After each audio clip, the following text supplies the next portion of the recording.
জুলকরনাইনের তৈরি সেই রহস্যময় প্রাচীর যদি আজ ভেঙে যায়, তবে কি আমাদের এই আধুনিক পৃথিবী ইয়াজুজ ও মাজুজের সেই তাণ্ডব থেকে বাঁচতে পারবে? কেন হাজার বছর পর হজরত ঈসা আলাইহিসসালামকে আবারও পৃথিবীতে ফিরে আসতে হবে এই জাতির মুখোমুখি হতে? ইসলামিক ইতিহাসের এই রহস্যময় অধ্যায়টি শুরু হয় আদিপিতা আদম আলাইহিসসালামের বংশধর এবং নূহ আলাইহিসসালামের পুত্র ইয়াফিসের উত্তরসূরি ইয়াজুজ ও মাজুজকে দিয়ে, যারা ছিল অত্যন্ত হিংস্র এবং বিশৃঙ্খল। প্রাচীনকালে তারা যখন পাহাড়ের আড়াল থেকে জনপদে নেমে আসত, তখন মানুষের ঘরবাড়ি ধ্বংস করে দিত এবং ফসলি জমি ও গবাদি পশু লুট করে হাহাকার সৃষ্টি করত। এই ভয়াবহ পরিস্থিতিতে আল্লাহ তাআলার এক ন্যায়পরায়ণ শাসক জুলকরনাইন উত্তর দিকে এক পাহাড়ি জনপদে পৌঁছালে সেখানকার অসহায় মানুষগুলো ইয়াজুজ মাজুজের হাত থেকে বাঁচার আকুতি জানায়। জুলকরনাইন তখন দুই পাহাড়ের মাঝখানের বিশাল ফাঁকা জায়গায় বড় বড় লোহার পাতের স্তূপ সাজিয়ে সেটিতে আগুন জ্বালিয়ে দেন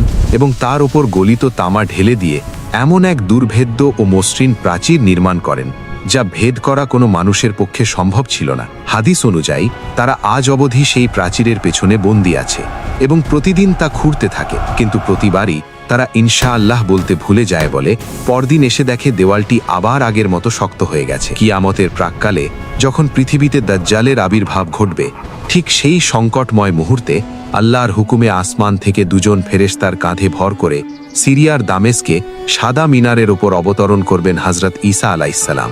তিনি দাজ্জালকে হত্যা করার পর আল্লাহর নির্ধারিত দিনে ইয়াজুজ ও মাজুজ প্রথমবারের মতো বলে প্রাচীরটি ভেঙে পঙ্গপালের মতো পুরো পৃথিবীতে ছড়িয়ে পড়বে এবং তাবারিয়ার হ্রদের সমস্ত পানি পান করে শেষ করে দেবে।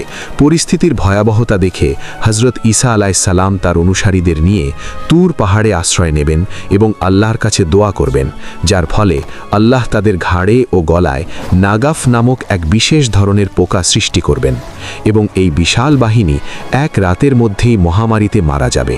অবশেষে আল্লাহর পাঠানো বিশাল দেহী পাখি এবং প্রবল বৃষ্টির মাধ্যমে তাদের লাশগুলো পরিষ্কার করে পুরো পৃথিবীকে আবার শান্ত ও পবিত্র করা হবে।